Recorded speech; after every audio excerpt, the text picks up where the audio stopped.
يدخلوك ورطة أصحاب الزلاط من بعد ما خلص جيبك واختبط، يفلسوا جيبك ومسحت البلاط. يا حضرة القاضي وارحم حالتي، غير الشكال الله هذه شكوتي.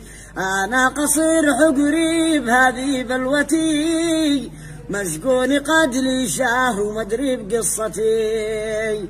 يا ناس يا عالم اسمع كلامهم، مظلوم لي شهرين بسجنهم.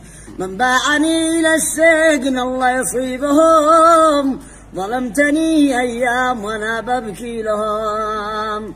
يا حضرة القاضي انظر حالنا، وشهرنا مسجون ما حد زارنا، ولا نصاف عمري ولا حد قانا، ظلمي على ظلمك ولسه قنتنا.